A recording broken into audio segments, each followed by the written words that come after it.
Well, I'm very happy to, teach them, start with the alphabet first, maybe those words first and the letters. Well, people are learning slow. Take your time. It's okay. If you make a mistake, that's fine. As you learn, you'll change and get better over time. Or you do need to be like around deaf people, and that'll be good. I tend to ask someone, what's your most needed sign? What signs do you need to know the most? Tell me, and then I'll show you how to sign it. Interpreter, or through the video relay interpreter. It's very difficult. Sometimes we do have a problem with the VRI, video relay interpreter. It really just depends on the signal, the Wi-Fi. Some are okay, but I really do prefer an individual interpreter in person. That's better. It's really cool though. Some doctors and nurses know sign language, and that's really great, for them to be able to sign, but they don't know, all the words, but I tend to use my voice and they do understand my speech when I talk, you know. But she, most of the time, will write on pen and paper back and forth. So, right? Hey, look at me too.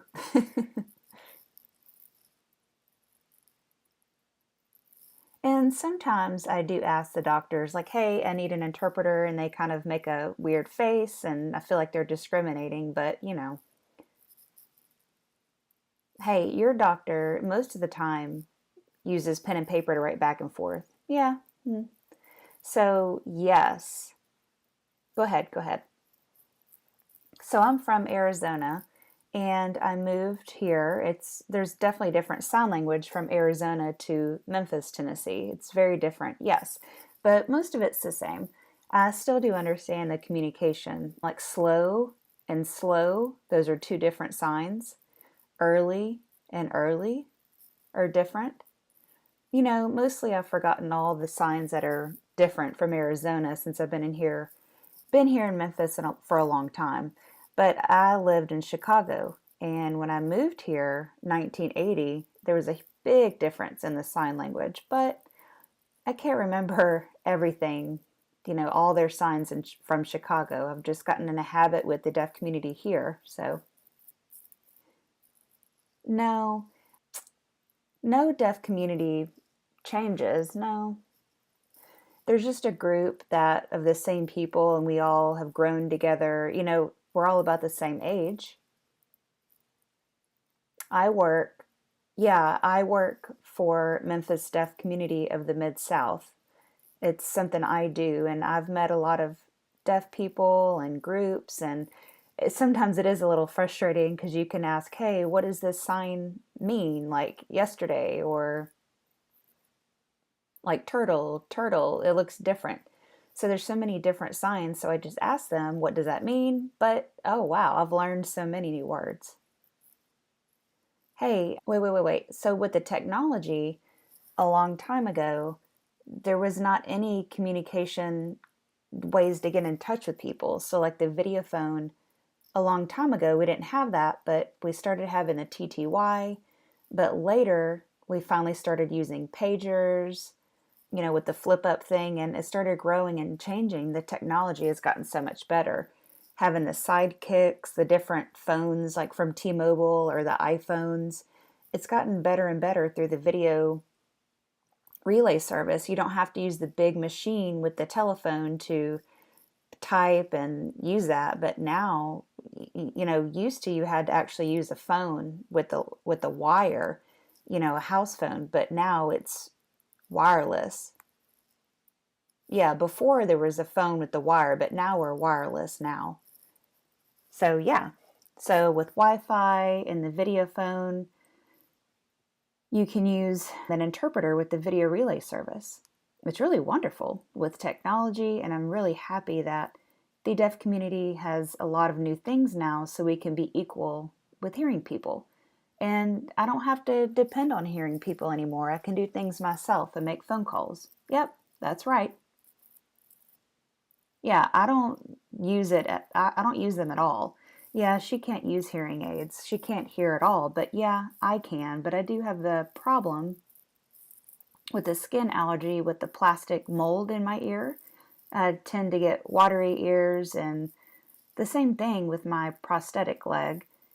The plastic or the rubber that's inside there, when it touches my skin, I do tend to have a reaction. So it's the same idea with that in my ear. So I really don't use my hearing aids very much. Some people use cochlear implants, hearing aids, or just different other devices, various things, but for me, I just haven't yet used other things. Yes, our dogs, we have two Chihuahuas, and they do help us when people knock on the door, when somebody's there. I can open it because I do not have a flashlight or flashing light on my doorbell. Long ago, our daughter, when she was a baby, growing up till about she was, less than a year old, whenever the baby cried, we had a flashing light in our bedroom with the monitor, and we could go in there, change her diaper or give her milk or whatever else she needed, if she just needed, mom and dad. But with the new technology, also with the doorbells, we had those too. And oh yeah, the fire alarm, has a flashing light on it. And there's so many other different things now. It's really good technology, helped people have better lives within the deaf community and just live safer. Oh, wow, this is a long story of how we met. No, no, no. You don't need the long story. Well, anyways, so we met in Searcy, Arkansas at a church workshop, and that's how we met. Go ahead. Long story. Go ahead.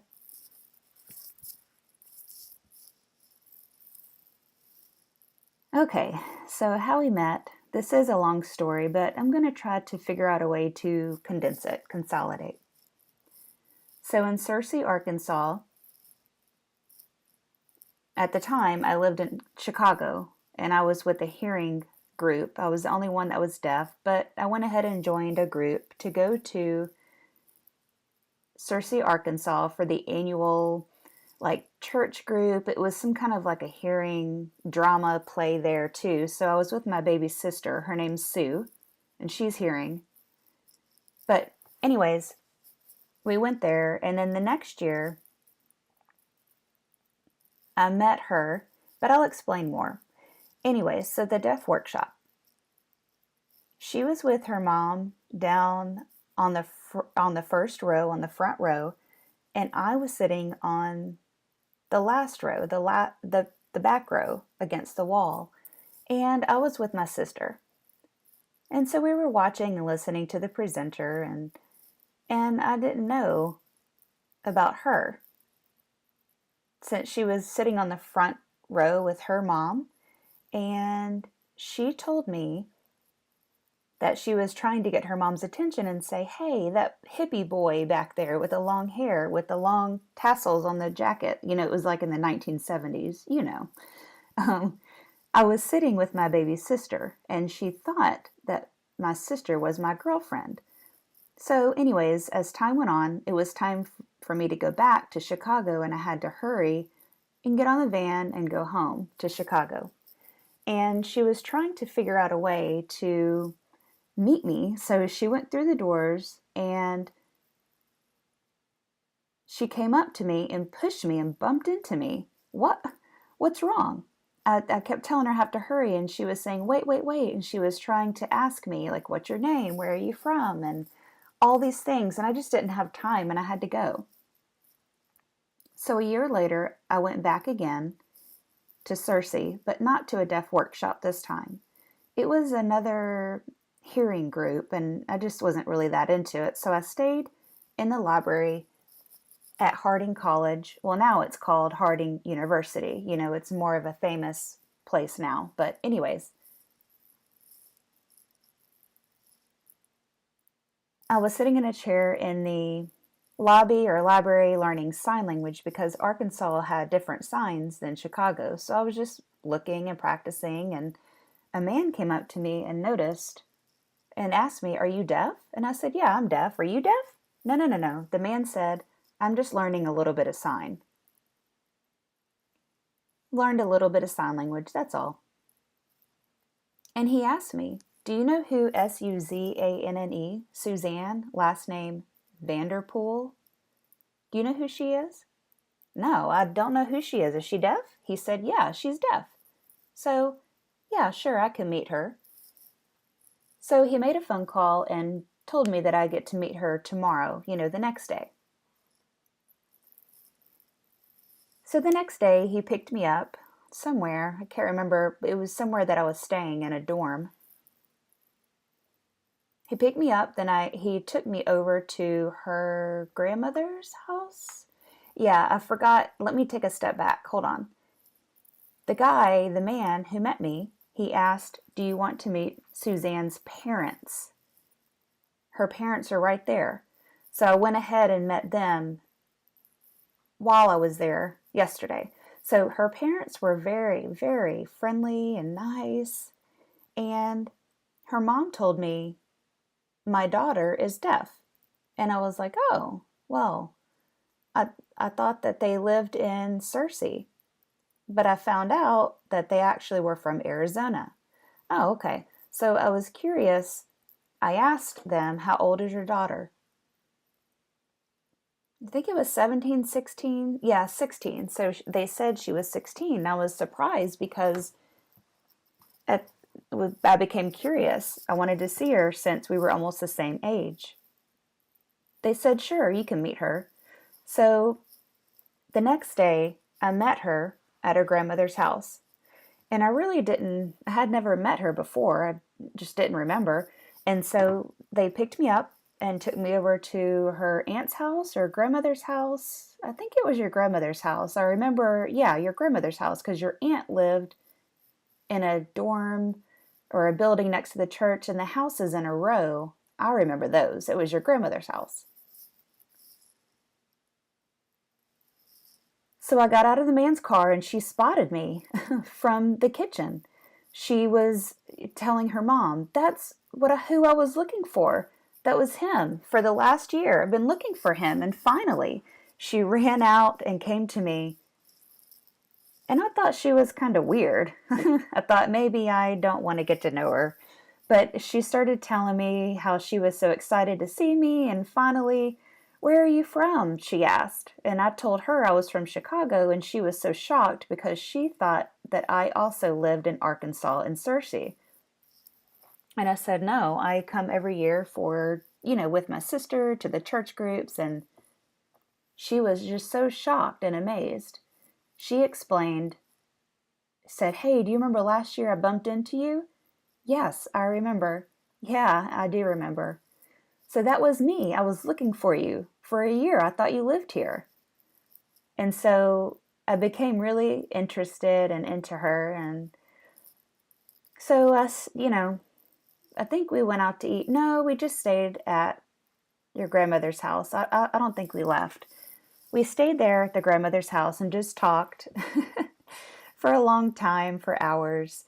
And yeah, and so, the man left to go to work and we just stayed at her house and talked and said, "Hey, you want to be boyfriend, girlfriend?" Yeah, just after a couple hours, we decided to stay together. And the next day, I did have to go back home to Chicago, and she stayed and went back home, and we wrote letters back and forth. We didn't have text messaging or cell phones.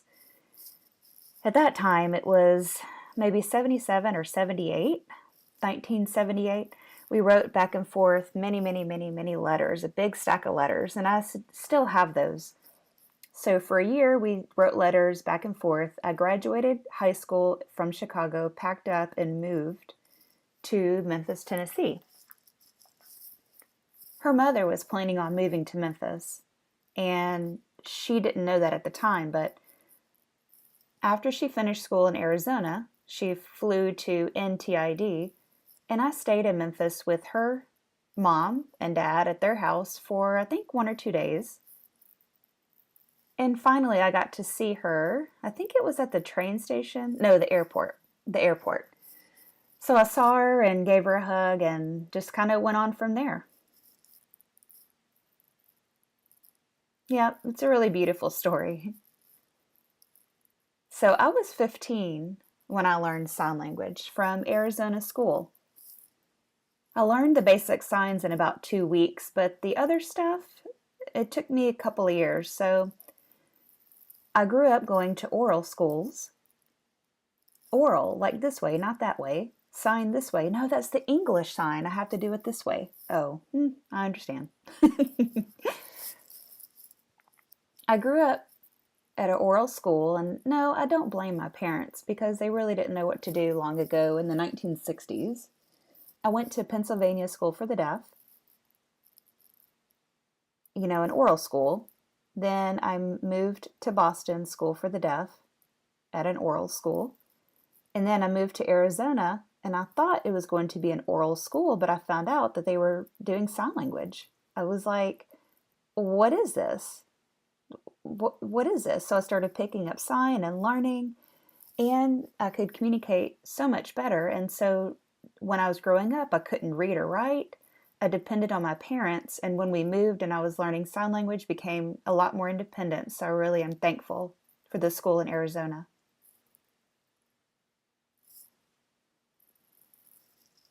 I was never in a deaf institutional school or an oral school. I was mainstreamed all my life up until the age of 18.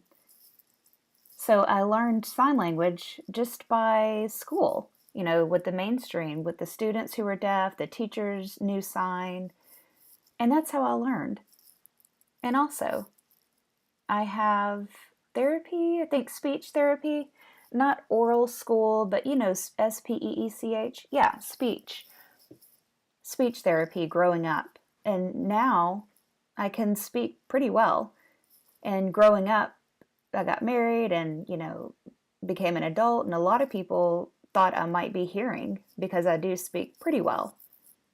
And I do sign and speak. It just really depends on the people that I'm with. If a deaf person comes to me, I sign. If a hearing person comes to me, I might speak a little bit more. So I do either one. So I was born deaf. My family, it tends to skip generations where one person's deaf and the other one isn't, and the deaf and hearing.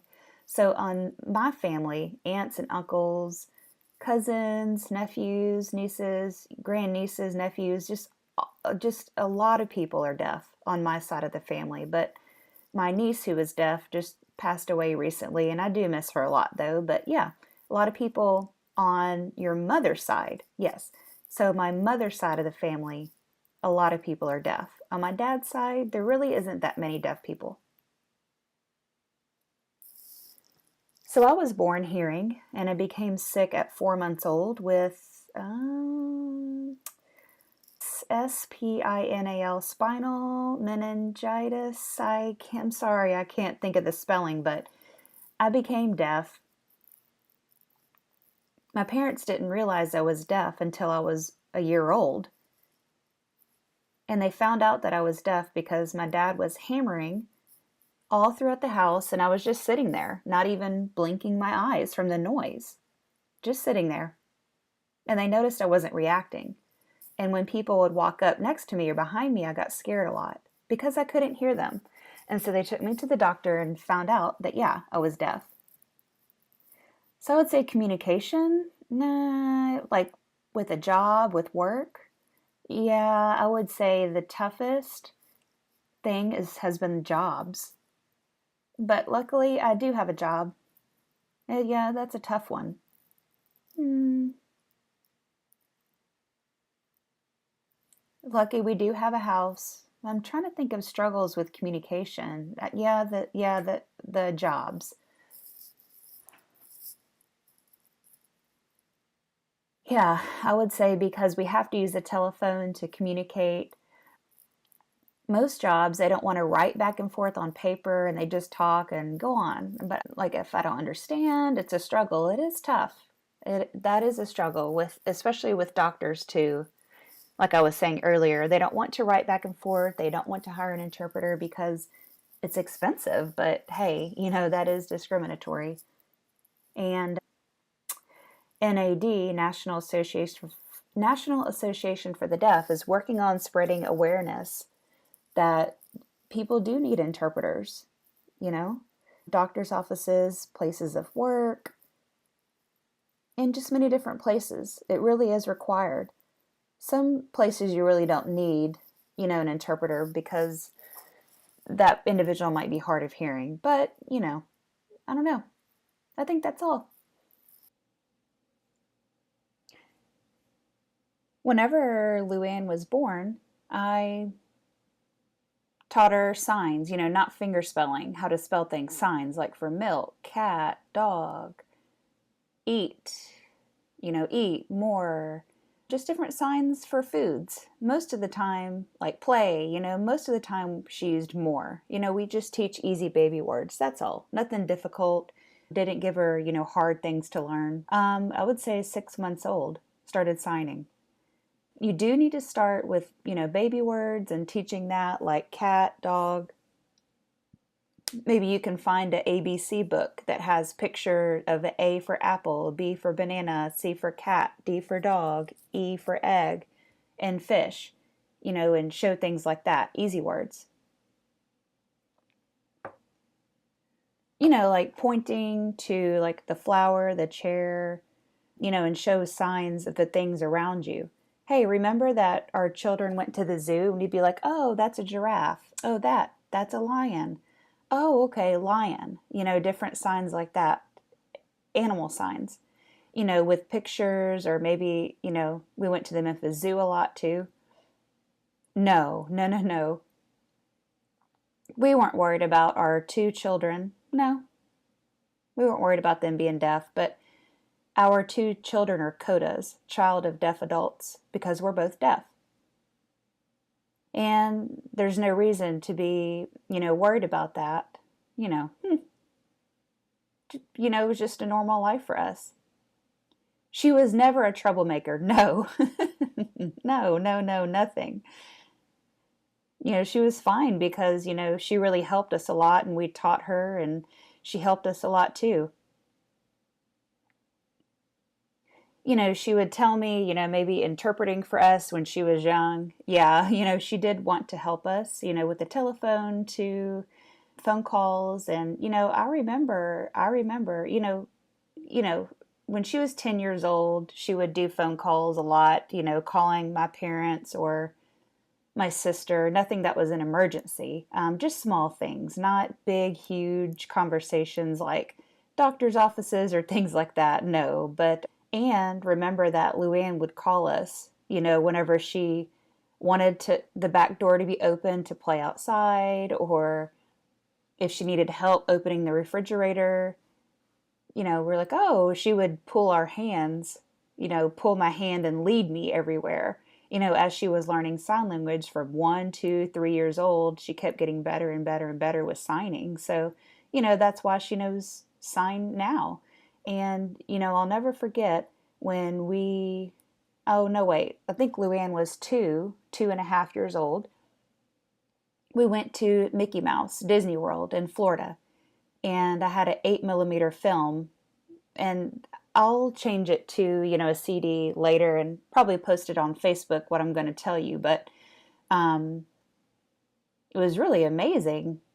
The characters like Mickey Mouse and, the way that they, act like with the duck and Goofy, I forget that, the tiger, there's so many of those characters, but they were all looking at Luann because they thought she was deaf. They were so amazed.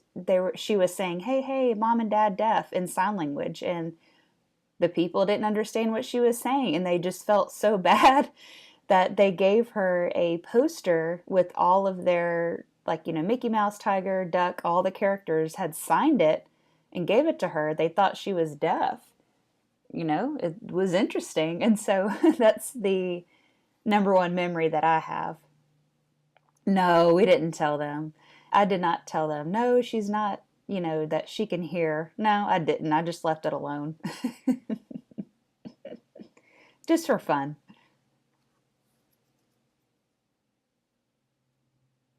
Disney? No, no, no, here. There's a lot of people here, just our regular lives. They would say, oh, she's deaf. No, no, no, she can hear and she signs for us. Oh, that's so cute. Like people always say that, there's just so many times that would happen, strangers, people that didn't know us. Oh, we were fine. We were ready to teach her the ABCs and sign language. And yeah, the doctor let us know Luann is hearing. She's not deaf. And so we were like, okay, great, fine. She had the hearing test after she was born, and she was born hearing. You know how they do the hospital, hearing test when they're born. Nothing. I mean, it was like Luann didn't really know anything, whether I was hearing or deaf. And as she got older, she did learn, like, she would see other friends and family whose parents were not deaf. No, no, no, wait, how old did she realize we were deaf? I don't know. I didn't really count the age. We really didn't pay attention to that specifically, like what age she was when she realized her parents were deaf. I really don't know. Not sure. It was just normal life for us. Things just seemed fine. Not really anything. No, nothing. That's a really hard question. Really? Maybe, well, we really had to keep the children with us. We couldn't walk away from them. They had to always be with us because, we just couldn't hear. Our eyes always had to be on the children, not paying attention. We can't hear, so we have to look and pay attention with our eyes and hold our kids. But, Luann, growing up, I went to movies with her. At that time, there was no closed captions, but I went with her no matter what because I wanted my children to still enjoy going to movies.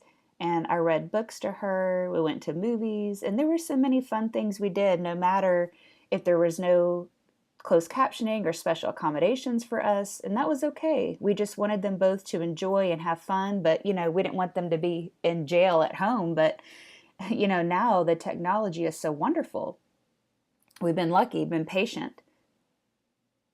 Oh yeah, when they would cry, I would, try to find out the solution. Is it the diapers? Is it the bottle? Did they not feel good? Oh, they were, if they were sick, we had to take them to the doctor. Maybe their ears were hurting, but Luann, she didn't have any of those problems. But our son, yes, but Luann, no. James did have some problems. Our son and daughter were very different. James, big difference. So he was losing weight and getting thinner, and we found out it was his tonsils, so he had to have the tonsils taken out. Luann never had her tonsils taken out, so she's fine. No. Oh, oh no. Oh, oh. Well, Luann got her tonsils out at 30 years old. Sorry, I forgot. It happened, outside of my house at the time. So, but Luann and James are different. So, the baby crying, I knew that from a baby monitor with a light. I would get up and check on the baby, no problem. The light would flash and it was really nice. So I didn't have to worry about anything. The problem, I remember, like, whose turn is it to get the babies? We're always just so tired, but we were patient. Yeah. Most it was me because I had to breastfeed. Oh, well, yeah, yeah, yeah. You're right. You're right. No. Oh, no, she did not. Luann did not cry at all. But James, yes. Very big difference than our son James. Cried so much all the time. Was hungry. Hey, they're supposed to. They're supposed to. They're not all the same. They're supposed to be different. Luann never cried at night. I was so scared that I took her to the doctor because she never woke up at night.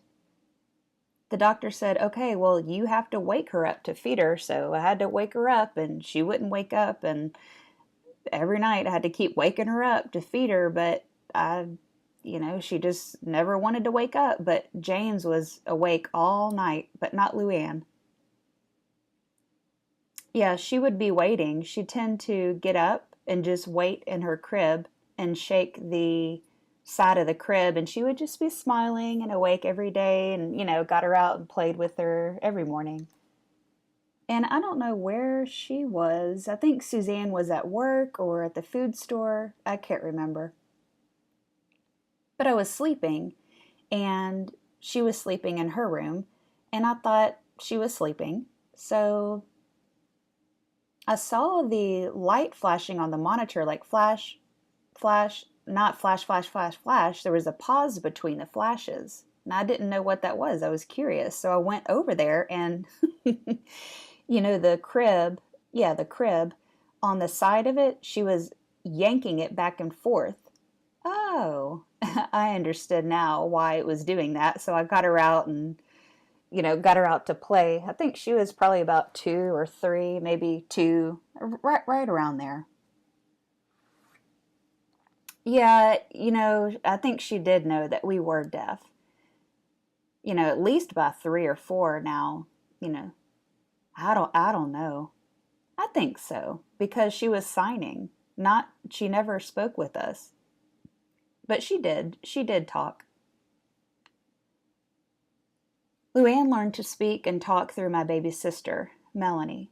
She loved to babysit her. My baby sister always babysat her during the week, and, she lived with us for some time. She was there on the weekends, and, that's how she learned to communicate, with family, Christmas and birthday parties. Our family would talk to her and the other children at church, but mostly, it was Melanie.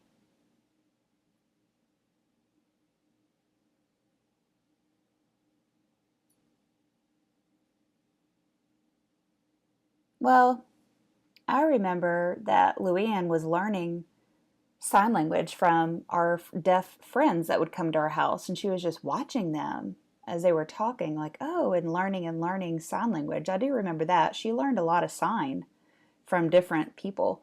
Luann would bring people to our house to spend the night, no problem. And I'm just really happy that her friends' parents trusted us, to allow her friends to come over and hang out. Sometimes our son, James, would bother the girls, but there's, good memories with that.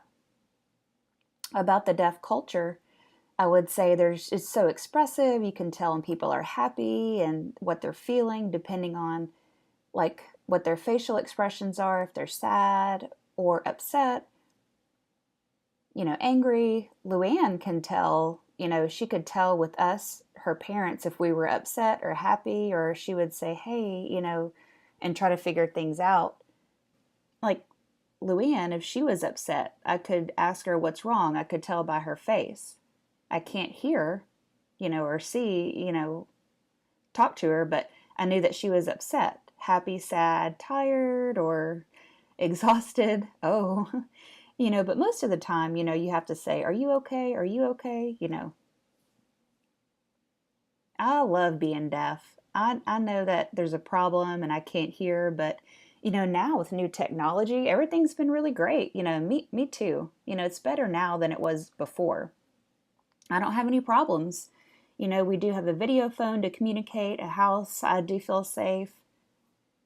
You know, Video relay service, cellular, through the mobile service. It's just helped so much. I do, I have to have a telephone and TV with closed captioning. We just can't be without those things. I know it's bad, but, with the telephone and the TV, those are the two things, all, finally they have closed captioning at movies. Yeah, interpreting services, those are good. Yeah, I would say yes. Deaf tend to talk and talk and talk. We love to chat. It's so much fun. It's like you just can't stop. I don't know why. You can just stay and talk forever. Oh, yeah. Oh, yeah. Yes. Yeah, we really enjoy. I remember whenever deaf people would come to our house, we would, leave Luann like alone to enjoy like watching TV. She was fine. She would play with her toys growing up, drawing. coloring, she had everything she needed. Yeah. Like toys and things. Yeah, so our two kids growing up were just so different. Luann's health was great, but our son, James, grew up with very difficult health issues and problems, and what he had was called AVM. It's arterial vascular malformation, and it's a blood vascular disorder. It's just go look it up on Google. It's hard to explain. But James was 6 years old, and we started noticing that he, did have a blood disease or a vascular disease started in his arm. His veins would seem like they would just root out, and the best way I can explain it is that there was like a traffic jam with his veins, his vascular system. They just kept multiplying. Just had a lot of problem with that, and it was a big struggle with different doctors, and the communication was so difficult, even though there was, we did have interpreters, but just with the in-depth communication that was required. He went to so many different doctors growing up, and yeah, we had interpreters, like at St. Jude here in Memphis, different hospitals around the country, but it's a really long story. But I took care of him when I wasn't working for many years, and I was on Social Security, and she's been working at FedEx for soon to be 38 years. And so James, lived with us until he passed away, age 26. So, he's not in pain anymore, but he's in heaven. So. Um, so Luann was, she graduated Harding from high school and stayed with us.